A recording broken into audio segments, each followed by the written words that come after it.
सोने का अड़ा। आगे बढ़ने से पहले वीडियो को लाइक और चैनल को सब्सक्राइब करना नहीं भूले। बहुत समय पहले की बात है, एक छोटे से गांव में एक गरीब किसान रहता था। उसका नाम मोहन था। वो हर दिन अपने छोटे से खेत में मेहनत करता, लेकिन उसकी किस्मत हर बार उसे धोखा देती। फसल अच्छी नहीं होती और जीवन कठिनाई से भरा रहता। एक दिन खेत में हल चलाते हुए उसे एक पुराना बर्तन मिला। उसे लगा कि यह बर्तन उसके जीवन की किस्मत बदल सकता है। बर्तन को साफ करके जब उसने देखा तो उसमें एक चमकदार सोने का सिक्का मिला। सिक्के को देखकर उसकी आंखें चमक उठीं।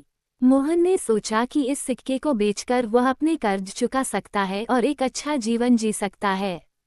लेकिन जब उसने सिक्का गांव के सुनार को दिखाया तो सुनार ने कहा, ये सिक्का तो बहुत पुराना है।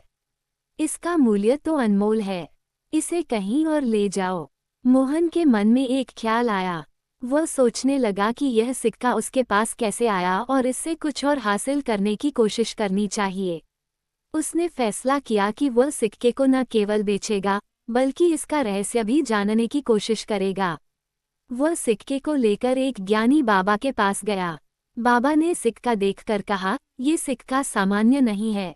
यह एक जादुई सिक्का है जो एक सोने के अड़े का सुराग दे सकता है। मोहन की दिलचस्पी बढ़ गई। उसने बाबा से पूछा, सोने का अड़ा कहाँ है और मैं उसे कैसे खोज सकता हूँ? बाबा ने जवाब दिया, सुनो, यह अड़ा एक गुप्त जगह पर छिपा है। तुम्हें उसे खोजने के लिए एक विशेष संकेत मिलेंगे। पहला संकेत यह है कि तुमको नदी के किनारे एक बांस की झोपड़ी मिलेगी। वहाँ एक पुराना कागज होगा जिस पर दिशा निर्देश होंगे। मोहन ने बाबा का कहा मान लिया और नदी की ओर चल पड़ा। कई दिन की खोजबीन के बाद उसने बांस की झोपड़ी खोज ली। वहाँ उसने पुराना कागज पाया जिसमें दिशा निर्देश और एक पुराने किले का वर्णन था। मोहन ने किले की ओर यात्रा शुरू की। किले के भीतर उसे एक पुराना पुस्तकालय मिला जिसमें कई पुराने ग्रंथ थे। एक विशेष पुस्तक ने उसे अड़े का सही स्थान बताया। सही दिशा और स्थान जानकर मोहन ने गहराई से खुदाई की और एक सुंदर सोने का अड़ा खोज निकाला। अड़ा सोने से भरा हुआ था और वह पूरी तरह से स्वर्णिम चमक रहा था। मोहन की खुशी का ठिकाना न रहा। उसने सोने का अड़ा अपने गांव लाकर सबको दिखाया।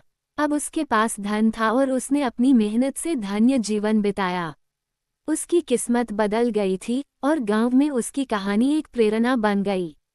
मोहन ने धन का उपयोग सही तरीके से किया। उसने गरीबों की मदद की, गांव में स्कूल और अस्पताल बनवाए और सबको खुशहाल जीवन देने का प्रयास किया।